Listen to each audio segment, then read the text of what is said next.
didn't know this we were was. having a fight here. I did It's not not. know that this was a fight conversation because I'm not sorry. open to that. It's not. I'll It's not, shut it Meri. down right now.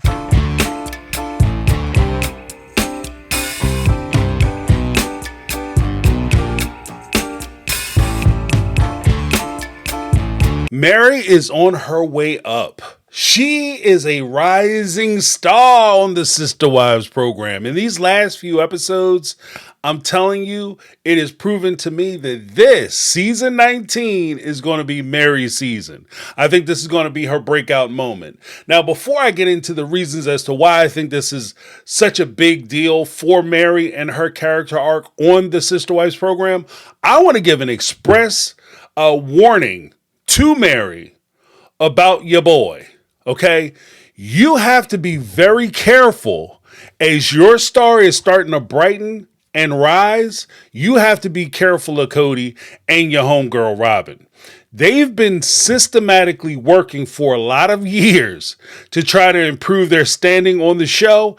And I'm telling you, the way you're coming up and the fact that more people are starting to see who you are, what you're about, and they're starting to like what they're seeing, you're going to have to deal with some form of jealousy.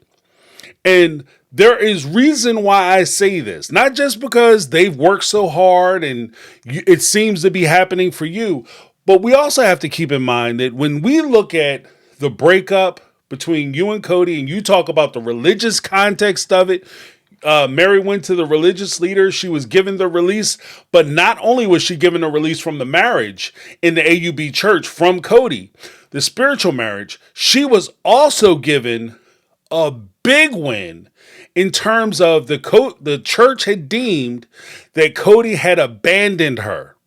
That's a big deal. That's one of the things that I think Kody is so upset about with regard to the separation and divorce from Meri. I don't think he's upset that he's no longer tied to Meri, that he's going to, pass away and not see her in the afterlife. I think he's pissed off because ultimately he doesn't want to be known as the guy who has abandoned his wife. He doesn't want to see that he has done anything wrong or has any wrongdoing with regard to the relationship falling apart. Now, there's a couple things that I want to say about Meri. Now, I could talk a little bit about her background, her history, and things of that nature, but we're all familiar with it. I understand that part of the reason why people don't like her is because when they first come into this institution of marriage through polygamy, it puts the wives against one another. It creates an environment of jealousy, envy, self-destruction, self-deprecation, loss of self-esteem. You're sitting there questioning feelings and emotions that you have and calling them unnatural when it's completely natural for you to be upset when you feel like you aren't giving your just due, your just time, or your just affection, emotion, etc., etc. It's natural for these things to happen, but you're taught that it's not only unnatural, but it's wrong. It's wrong for you to feel jealousy and envy when I'm going over to sleep with another woman. Why are you mad? This is one of the things that she had to deal with.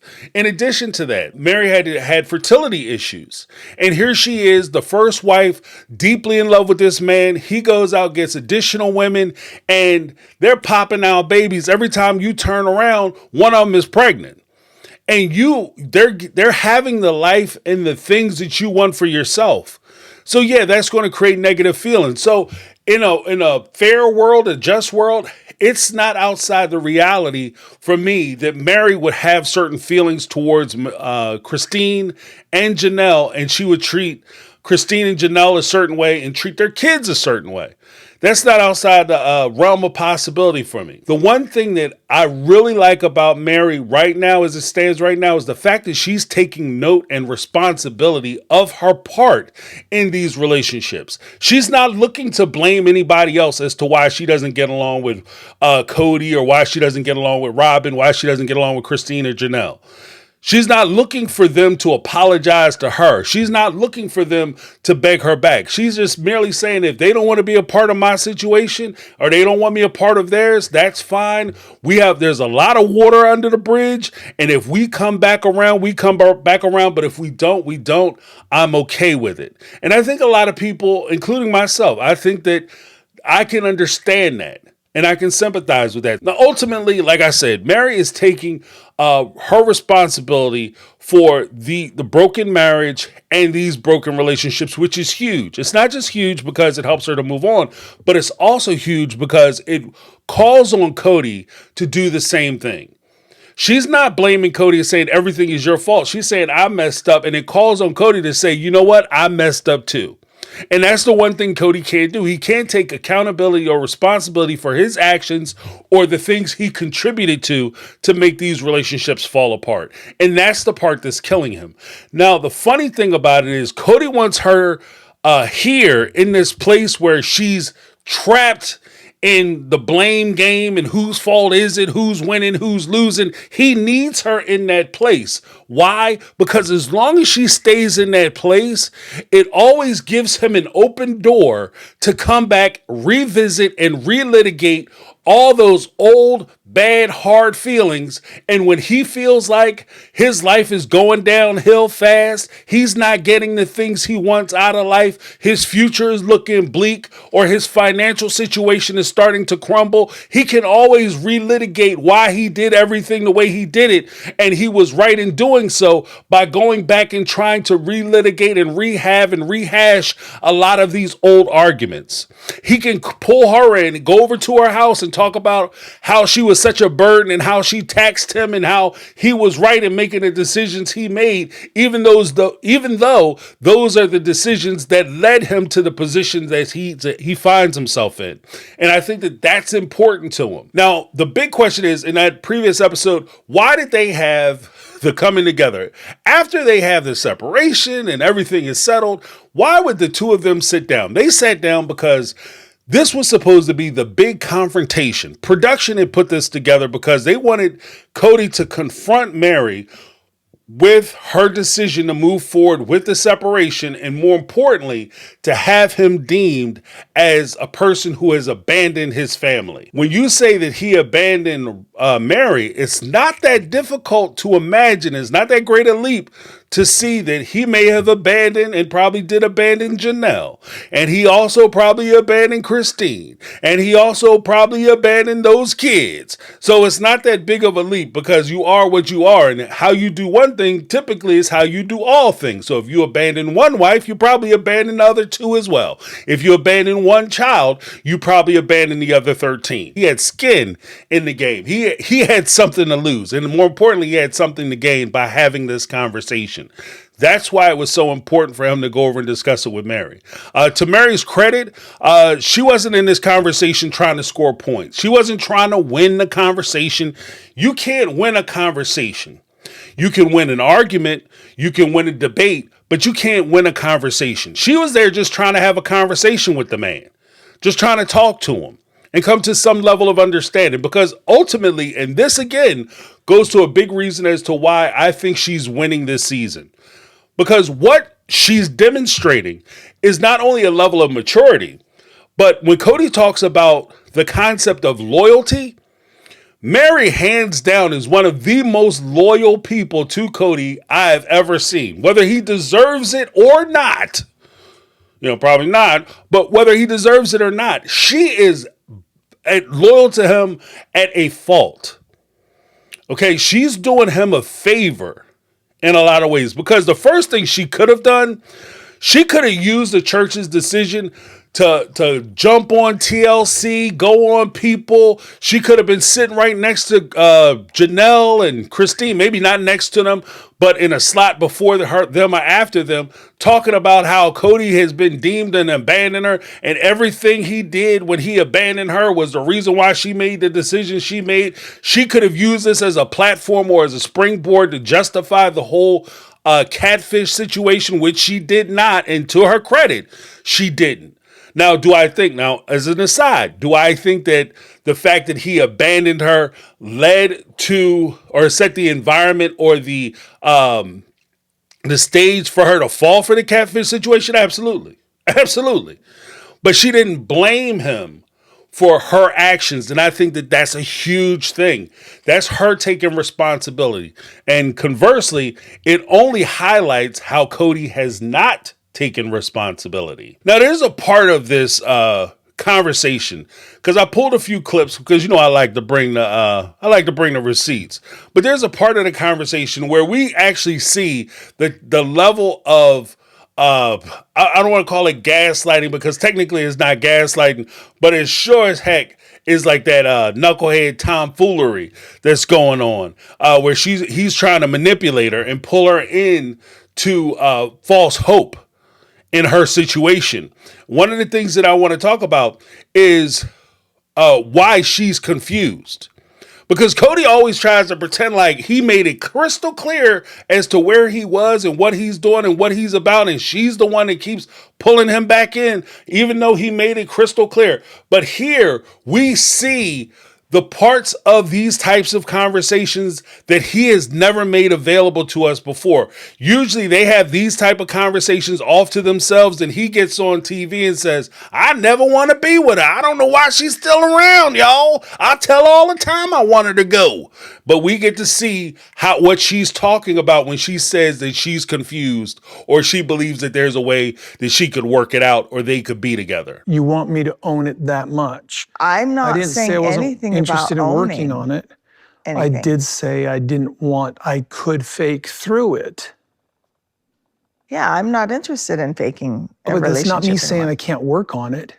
You're trying to make me own it. That's really not where this was. I didn't know we were having a fight here. I did not know that this was a fight conversation, because I'm not open to that. It's not. It's not, shut it down right now if it's an accountability conversation. Now, first and foremost, let's go back. We'll go from the last part to the first part. The last part where Meri says, if this is an argument conversation, I will shut it down. Kody needs this conversation to be aired.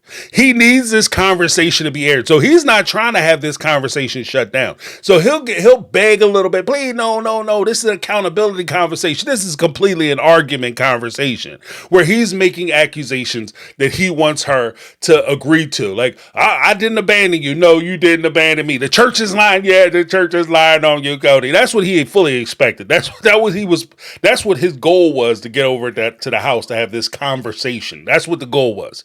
But when she didn't fall for it, and to her credit, she said, I will shut this mother down.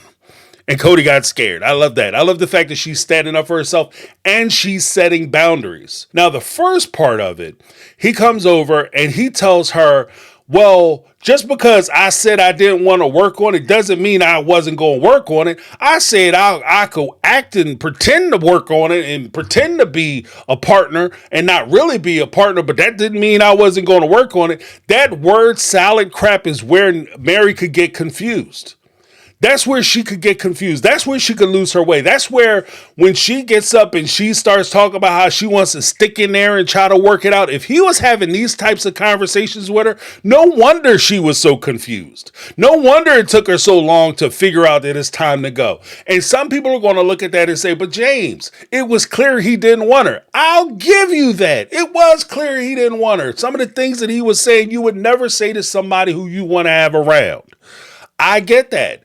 And I agree. But at the same time, I also understand that when you like somebody, you're attracted to somebody, or more importantly, you love somebody and you want them to love you back, be attracted to you back, then it's not the big things that they say. If they declare all day that they don't like you, but they give you that glimmer of hope to make you think that there's a chance or a possibility that you could actually get the thing that you want, you're willing to stick around for that chance or that possibility. You're willing to risk it all for the slight hope or chance that things will work out the way you hope they do. Everybody has a little bit of Disney in them. It's a small world after all. It's a small... Everybody has that, where they think that there's this one chance that I'm going to, become the president and I'm going to fix the United States budget deficits with a bake sale.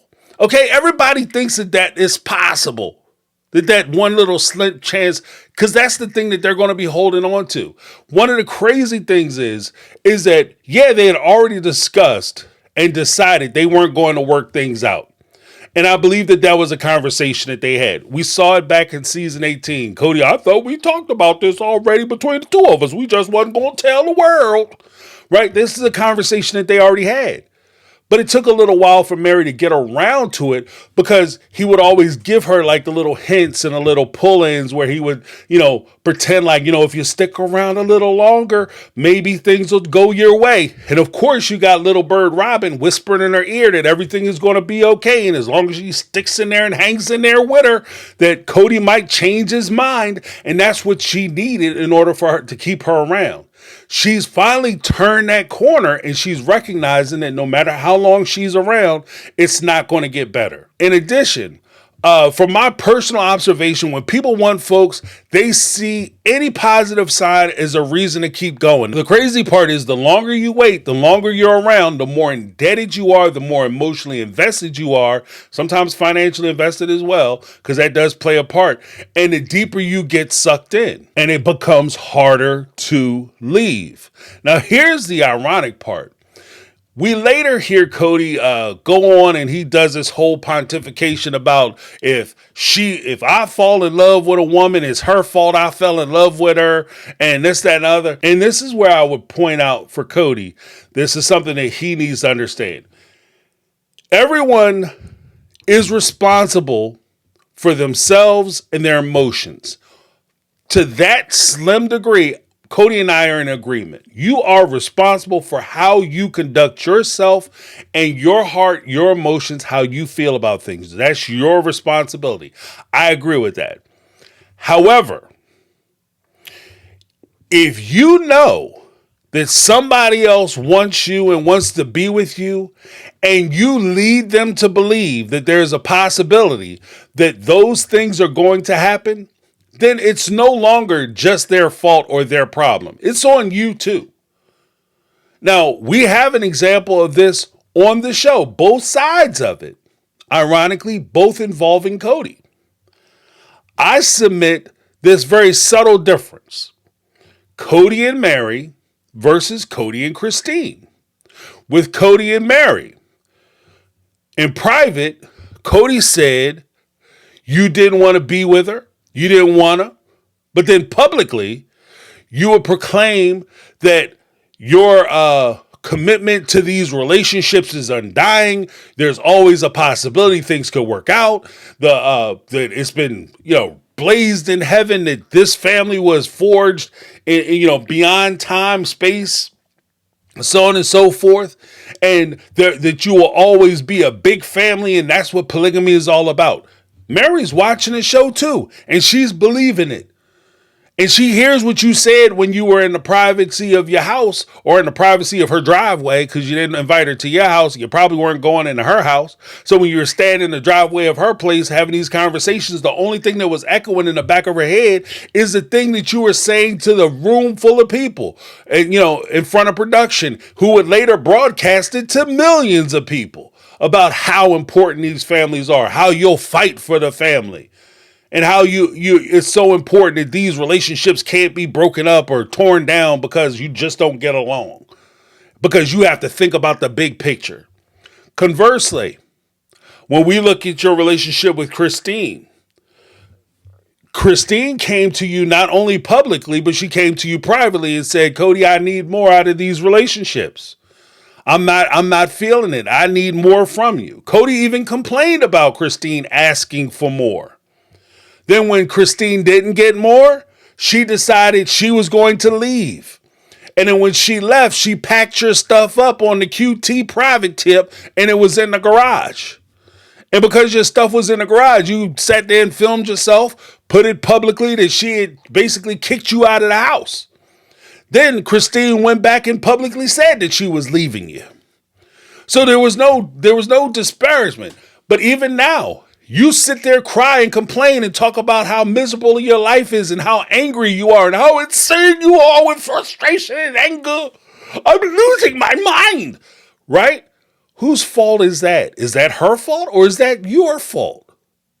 In both counts, Kody, I got to tell you, even though these situations have different end results, in both cases, for me, both instances between Meri and Christine, both those situations are your fault. Now, there is a point where they were having a conversation and he was talking about we agreed mutually that we wouldn't be together, where he was trying to share blame with Meri, which basically means I can't abandon you if we both agreed that we were no longer going to be together. We agreed mutually that the relationship isn't going to progress. You're right, we did. Okay.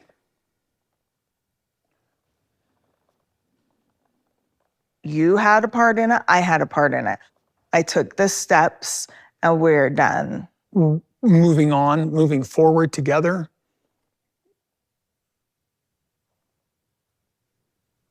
There's no moving forward together. Right. Now I love this for so many reasons. The first part is that Kody tries to turn it into a, well, it's both of our fault. And at that point, Meri doesn't say, no, it's your fault because you abandoned me. What she says is, sure, we both played a part in it. We both have dirty hands. Nobody's walking out of here with clean hands. This is not a win-loss situation. This is we both messed up in our own ways. You know, maybe you could point to Kody a little more. You messed up a little more. Right? But you both messed up in your own ways. And the relationship is now over. You've been asking Kody for the relationship to end, for it to be over, because you were tired of me hanging around, me being around, me causing trouble for you, making you feel uncomfortable. So you said you didn't want me around. So Meri took the steps to make sure she wasn't around anymore. The best part of this, and this is the part that I flavor, this is the flavor that we savor up here, neighbor. This is the part that I love so much, where she looks at Kody looks at her and says, okay, well, I guess where do we move forward together from this point? And Meri's like, what are you talking about? There is no more together. That's what divorce is. We aren't together anymore. If you wanted to be together, you wanted to work things out, then you should have taken the opportunity to try to work things out while she was willing to work things out. This is a la Christine. This is a la Janelle. This is a la your kids. If you want to work things out, take the opportunity to work things out. Don't say, I don't want to work things out. And don't say, I don't care, I don't give a F, because you think it sounds tough and it sounds cool. But then when the other person hears you, listens to you and says, okay, you don't care that I'm around? If you don't miss me in my absence, then you never valued my presence. And if that's the case, then I no longer am going to invest in this because it's not worth my time. And that's what I'm hearing Meri say. I'm going to go on with my life because I need to start investing in me and start looking out for my best interests and start trying to make my life my best life, as opposed to me taking my time to try to make your life the best life I can for you while I sit here with nothing. And that's what she did. She gave you what you wanted. You asked for it, you got it. And this goes back to that old saying, be careful what you ask for because you just might get it. Now, again, all this is tied into the church situation. And I applaud Meri for making sure that this business is closed out before she moved on. This is the second time she left him, because technically the first time she left him was when she was doing the catfish stuff. And part of the reason why I disagree with the catfish situation was because when you start your new business, you want to make sure your old business is closed. Don't be married and start trying to date somebody else, or still tied up in an entanglement with somebody else, whether legally married or not, or in a relationship with somebody, and you guys are still kind of dating. You aren't officially broke up. You're still connected, but you're out there pursuing other people. That's not fair, not only to the people that you're dating, whether you're having an agreement with them or whether you're abandoned like Kody abandoned Meri. It's not fair to Kody. It's not fair to Meri. And it most certainly 100% is not fair to the person who you are interested in dating, the person you're interested in being with. They don't deserve that. They don't deserve to have you still have emotional ties to somebody else while you're trying to pursue a relationship with them. So when my thing has always been, and probably will always be, make sure you close your business out before you move on to your next set of business. But one of the things that Kody wanted to try to do during the course of this is that, like I said, he came over, he wanted to have the conversation about the church folks. Let's listen to how they talked about the church folks, and we'll talk about it on the other end. I got a call from the church. They said they give Meri a release, a divorce on an account of abandonment. I just don't believe that that's true at all. She was never abandoned. He knew it was happening. He could have been involved. He could have gone to the meeting with me. Why'd you move so quickly on it then? Quickly? It's interesting that you're saying that it's quickly. This has been a long, slow, and painful process. Quickly? What do you mean quickly? When a woman do that, your ass in trouble. Quickly? Like she's surprised. Oh my goodness. What do you mean? Oh, she know what she did. First of all. Second of all, it wasn't quickly, because the absurdity in you saying that it was quickly when you've been telling this woman for years that you didn't want to be with her. You wish you never married her. You wish you didn't have this tie to her. You wish you didn't have to deal with her. And then all of a sudden she actually does the thing that you been saying for years that you want publicly. You've been saying for years that this is what you want. I don't understand why you moved on it the way you did. What you don't understand is why she moved on it the way she did and got the results that she got. That's why you were mad, first and foremost. And the other part of it, oh, well, I got a call from the church and the church told me, and I didn't understand. Like Meri said, if you were so upset, if you were so appalled by what was going on, you wanted to fight for the relationship, the time for you to do it was for you to go down to the actual ceremony or the discussion or the trial or whatever it was, the meeting, and sit there and state your case. If you cared enough what they were going to say about you when it was over, you should have cared enough to be involved. There's an old saying, if you don't have a seat at the table, you can't decide what the menu's looking like. You can't decide what's for dinner if you don't have a seat at the table. If you don't feel like you need to show up to the meeting, you can't be mad about the outcome. And that's essentially what Meri was saying. But the arrogance of it, in Cody's mind, he thought it was on automatic. And this goes into another video that I'm going to be shooting and talking about the power of the patriarchy, because that's what that is. That's the power of the patriarchy. The privilege of, even if I don't show up, the fact that I'm the man leader of this family means that I should get what I want to get. And it should always favor me, whether I'm present or not. That's the power of the patriarchy. And we're going to get into it in my next video. Now, like I said, this whole thing, like I pulled out a few clips here and there to talk about Meri and Meri's power and her reasserting herself and gaining her power. She's worthying up, y'all. This is one of the things that I like about this Meri, this version of Meri. Meri is taking her power back. She's no longer sitting there being subservient and serving not only Kody, but being subservient to the institution of patriarchy and the institution of polygamy, which is patriarchal in nature. But she's actually taking her power back. She's taking back her autonomy. She's deciding which way her life is going to go and in which direction. Now, there's no guarantees in life. There's no saying that once she leaves this relationship, she's guaranteed to go out and find and fall in love with the man of her dreams. But the reality of it is that if she stays in this relationship, she'll never have the man of her dreams. So this is a chance that she has to take. Like my man say, when you feel like you only got one shot. And Meri is taking that one shot. I'm very happy to see it. Let me know what you guys think down below. Leave your comments, leave your take. Are you team Meri now? Is her power rising with you guys? Do you guys feel the Meri? Do you feel the burn? Let me know down below. That's my take. I'm James. This has been My Take on Reality, and I'm out. 'Cause I've been living